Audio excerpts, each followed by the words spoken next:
बानी पीटीआई की तोशाखाना 2 केस में जमानत मंजूर। इस्लामाबाद हाई कोर्ट का बानी पीटीआई को रिहा करने का हुक्म। अदालत ने करार दिया जमानत का गलत इस्तेमाल हुआ तो फैसला वापस ले सकते हैं। दौरान समाअत FIA ने मौक़िफ़ इख्तियार किया कि बलगारी सेट तोशाखाना में जमा नहीं कराया गया। कम कीमत लगवा कर रियासत को नुकसान पहुंचाया गया। बानी पीटीआई और उनकी अहलिया दोनों ने फायदा उठाया। जस्टिस मियां गुल हसन औरंगजेब ने सवाल किया, बानी पीटीआई को कैसे फायदा हुआ?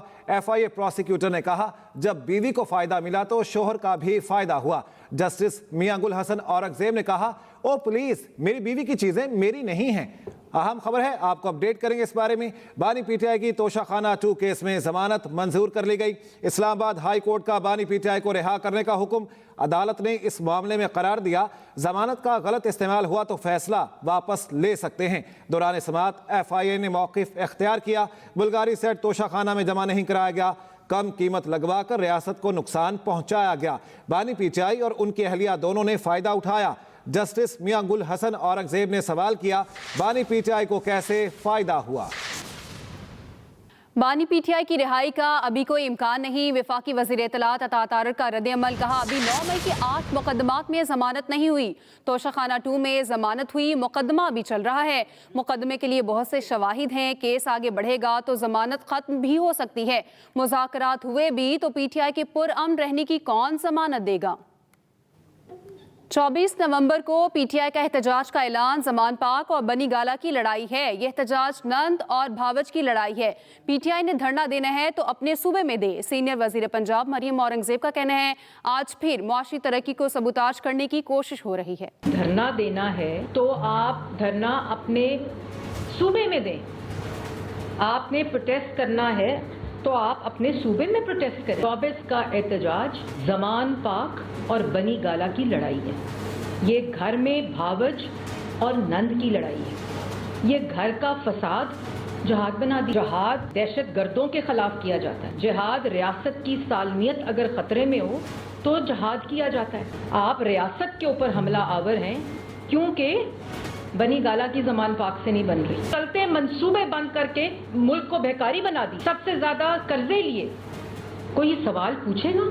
आज जहाद जहाद के नारे। एक शख्स ने सुप्रीम कोर्ट के बाहर गंदे कपड़े लटकाकर वजीर आजम को, उस वजीर आजम को जो मुल्क को तरक्की दे रहा था, गले से घसीट दो के नारे लगाए। पुलिस वाले के सर फाड़े। PTV के ऊपर हमला किया। पुलिस स्टेशन के ऊपर हमला किया। D चौक के ऊपर हमला किया। PDM की गवर्नमेंट ने शहबाज शरीफ साहब ने उसको दोबारा बहाल करवाया। वो कॉन्फिडेंस देकर, वो क्रेडिबिलिटी देकर दोबारा मुल्क को दिवालिया होने से बचाया, जिस दिवालिये का बंदोबस्त ये लोग करके गए। पीटीआई की 24 नवंबर को एहतजाज की कॉल। इस्लामाबाद में रेंजर्स और FC को इख्तियारात दे दिए गए। वजारत दाखिला ने तहरीरी हुक्मनामा जारी कर दिया। जी हाँ, इंसदाद दहशतगर्दी एक्ट 1997 के तहत खुसूसी इख्तियारात देने की मंजूरी दी। रेंजर्स और FC शहर में अमन बरकरार रखने के लिए पुलिस की मुआवनत करेंगे। आपको बता रहे हैं कि PTI की 24 नवंबर को एहतजाज की कॉल। इस्लामाबाद में रेंजर्स और FC को इख्तियारात दे दिए गए हैं। वजारत दाखिला ने तहरीरी हुक्मनामा जारी कर दिया। 1997 के तहत खुसूसी इख्तियारात देने की मंजूरी दी गई है। रेंजर्स और FC शहर में अमन बरकरार रखने के लिए पुलिस की मुआवनत करेगी।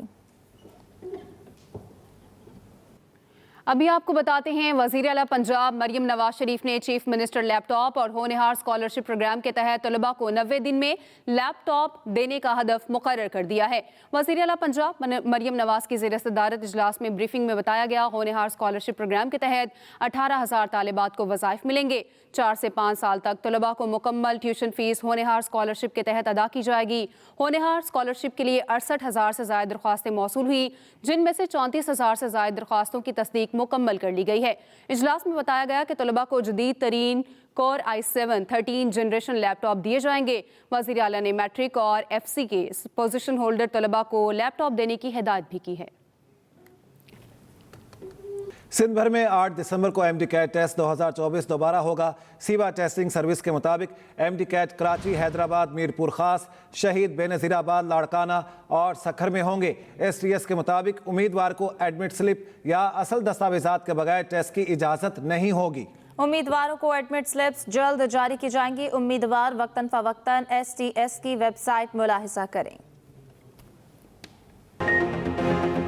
Welcome back. VPN का इस्तेमाल बजाते खुद गलत नहीं। चेयरमैन इस्लामी नजरियाती काउंसिल अल्लामा रागिब नईमी कहते हैं VPN गैर अखलाकी, गैर शरई और अनारकी के लिए इस्तेमाल हो तो गैर शरई है। मुसलमान पर लाजिम है सोशल मीडिया अच्छे मकासद के लिए इस्तेमाल करे। अपडेट करें, VPN का इस्तेमाल बजाते खुद गलत नहीं। हुकूमत ने इलेक्ट्रिकल व्हीकल पॉलिसी का ऐलान कर दिया। वज़ीर सनअत व पैदावार राना तनवीर हुसैन कहते हैं 2 और 3 पहियों वाली इलेक्ट्रिक व्हीकल्स के लिए 4 अरब रुपए सब्सिडी देंगे। इलेक्ट्रिक व्हीकल्स के लिए कर्ज फराहमी आसान बनाने की हिदायत की है।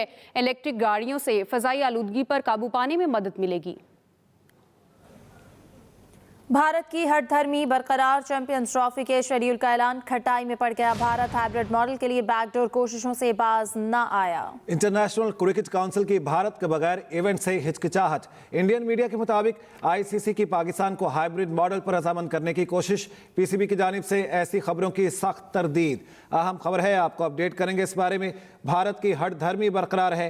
चैंपियंस ट्रॉफी के शेड्यूल का ऐलान खटाई में पड़ गया। चैंपियंस ट्रॉफी दौरा पाकिस्तान के आखिरी मरहले में कराची पहुंच गई। इंतजामिया की जानिब से इजाजत मिलने की सूरत में जुमेरात को ट्रॉफी को नेशनल स्टेडियम लाने का इम्कान है। शेड्यूल के मुताबिक ट्रॉफी 25 नवंबर तक कराची में रहेगी। ट्रॉफी मज़ार क़ायद के बाद मोहटा पैलेस भी जाएगी। ट्रॉफी को अवामी नुमाइश के लिए मुख्तलिफ मकामात पर रखा जाएगा। निजी तालीमी इदारों में भी नुमाइश होगी। दौरा पाकिस्तान के अख्तिताम पर ट्रॉफी 26 नवंबर को अफगानिस्तान पहुँचा दी जाएगी। 28 नवंबर तक अफगानिस्तान में नुमाइश होगी। Welcome back. सुप्रीम कोर्ट की 3 रुकनी आईनी कमेटी ने 9 मई वाक़यात के मुल्ज़मान के फौजी अदालतों में ट्रायल से मुताल्लिक़ इंट्रा कोर्ट अपीलों पर समाअत के लिए जस्टिस आयशा मलिक को 7 रुकनी आईनी बेंच से अलहदा कर दिया। 3 रुकनी कमेटी के तीसरे इजलास के मिनट्स जारी कर दिए गए। जस्टिस अमीनुद्दीन खान की ज़ेर सदारत आईनी कमेटी का तीसरा इजलास हुआ, जिसमें जस्टिस जमाल खान मंदोखेल और जस्टिस मोहम्मद अली मजहर ने शिरकत की। इजलास में फौजी अदालतों में सिविलियन के ट्रायल बारे केस मुकर्रर करने का जायजा लिया गया। कमेटी मीटिंग मिनट्स के मुताबिक जस्टिस आयशा मलिक 9 मई मिलिट्री कोर्ट्स केस सुन चुकी हैं। फैसले के खिलाफ अपील 7 रुकनी इंट्रा कोर्ट अपील ज़ेर इल्तवा है, जिस पर 7 रुकनी आईनी बेंच समाअत करेगा। मिलिट्री कोर्ट से मुतालिक मामला जुडिशल कमीशन को भिजवाया जाता है। जुडिशल कमीशन 7वें मेंबर की नामजदगी करेंगे। इजलास में आईनी मुकदमात के लिए अलहदा ब्रांच कायम करने का फैसला किया गया है, जबकि आईनी मुकदमात की दर्जाबंदी करके सब्ज टैगिंग का फैसला किया गया है।